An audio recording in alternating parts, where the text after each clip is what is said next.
آج ہم تلنگانہ کے ایک ضلع سدی پیٹ پر بات کر رہے ہیں۔ ایک نسبتاً نیا ضلع ہے۔ جی ہاں، 2016 میں بنا تھا۔ ہمارے پاس جو مواد ہے وہ اس ضلع کا ایک تعارف ہے، خاص طور پر اس کی صفائی اور زراعت کے حوالے سے۔ تو آئیے دیکھتے ہیں اس میں کیا ہے۔ جی، یہ ضلع جیسا آپ نے کہا 2016 میں تشکیل دیا گیا اور یہ تلنگانہ کے تقریباً بیچ میں ہے۔ اچھا۔ اس کی سرحدیں شمال میں کریم نگر سے، مشرق میں جنگاؤں سے، جنوب میں مرچل ملکاجری اور مغرب میں میدک سے ملتی ہیں۔ ٹھیک۔ اور اس کا جو صدر مقام ہے سدی پیٹ ٹاؤن، وہ اپنی صفائی کے لیے کافی مشہور ہے۔ ہاں، صفائی کا ذکر تو بار بار آتا ہے۔ اچھا، وہاں کے ماحول مطلب آب و ہوا کیسی ہے؟ جی، آب و ہوا گرم مرطوب قسم کی ہے۔ گرمیاں شدید ہوتی ہیں، اوہو۔ سردیاں البتہ خوشگوار رہتی ہیں، اور بارشیں زیادہ تر جنوبی مغربی مانسون پر منحصر ہیں۔ اور زبانیں کون کون سی بولی جاتی ہیں وہاں؟ بنیادی طور پر تیلگو ہے، لیکن اردو اور ہندی بولنے والے بھی موجود ہیں۔ ٹھیک۔ اور ثقافت کے بارے میں کیا معلومات ہیں؟ ثقافتی طور پر دیکھیں تو روایتی دیہی زندگی کی جھلک ملتی ہے۔ جی۔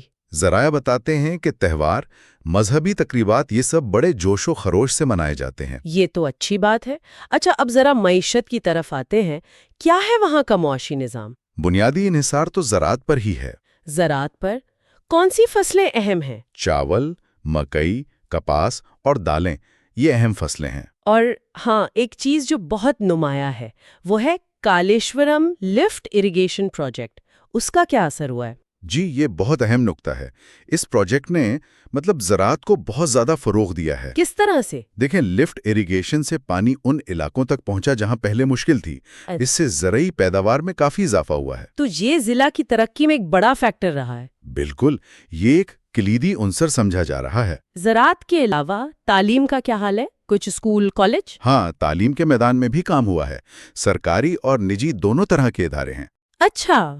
جیسے government Nasirpura Urdu medium girls school کا ذکر ہے، ایک میڈیکل کالج بھی ہے، او واہ! اور ڈگری اور پی جی کالجز بھی ہیں۔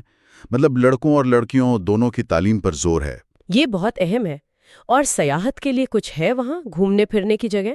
جی، کچھ مقامات کا ذکر ملتا ہے، جیسے کوماٹی چیرو ڈائناسور پارک ہے۔ Dinosaur park? دلچسپ۔ جی، اور رماپورم چیک ڈیم ہے۔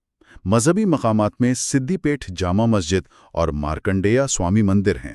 اچھا۔ اور ایک منیر ریور فرنٹ کا بھی ذکر ہے، شاید یہ کوئی نیا منصوبہ ہے۔ لگتا تو یہی ہے۔ اچھا، واپس آتے ہیں اس بات پر جو بار بار آ رہی ہے، صفائی۔ جی، صفائی۔ سدی پیٹ کو ایک صاف ستھرا ضلع کہا جا رہا ہے، اور یہ کہ یہ مکمل طور پر کھلے میں رفع حاجت سے پاک ہو چکا ہے؟ جی ہاں، یہ او ڈی ایف یعنی اوپن ڈیفیکیشن فری ہو چکا ہے۔ یہ واقعی ایک بڑی کامیابی ہے۔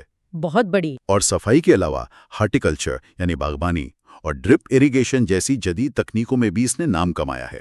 اچھا، یعنی پانی کا بہتر استعمال۔ بالکل، پانی بچانے والی ٹیکنالوجیز پر زور ہے، تو یہ سب مل کر اسے ایک ماڈل ضلع کے طور پر پیش کرتے ہیں۔ اور اس ساری ترقی کے پیچھے ایک سیاسی شخصیت کا نام بھی آتا ہے، ٹی ہریش راؤ۔ جی، جو پچھلی حکومت میں وزیر خزانہ تھے، ان کا تعلق اسی ضلع سے ہے۔ اور تحریر کے مطابق ان کی قیادت کا ضلع کی ترقی میں کافی ہاتھ رہا ہے۔ ہاں، ذرائع تو یہی بتاتے ہیں کہ قیادت نے ان منصوبوں کو آگے بڑھانے میں اہم کردار ادا کیا۔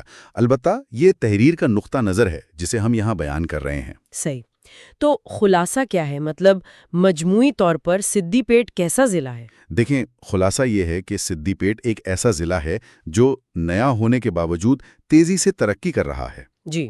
صفائی ستھرائی پر خاص توجہ ہے، زراعت میں جدت لائی جا رہی ہے، اور اپنی ثقافتی شناخت بھی برقرار رکھے ہوئے۔ بالکل، لیکن یہاں ایک سوال پیدا ہوتا ہے۔ کیا سوال؟ ذرائع ترقی کا صحرا بڑے آبپاشی منصوبوں اور قیادت کو دے رہے ہیں، ٹھیک ہے، لیکن کیا صرف یہی عوامل کافی ہوتے ہیں؟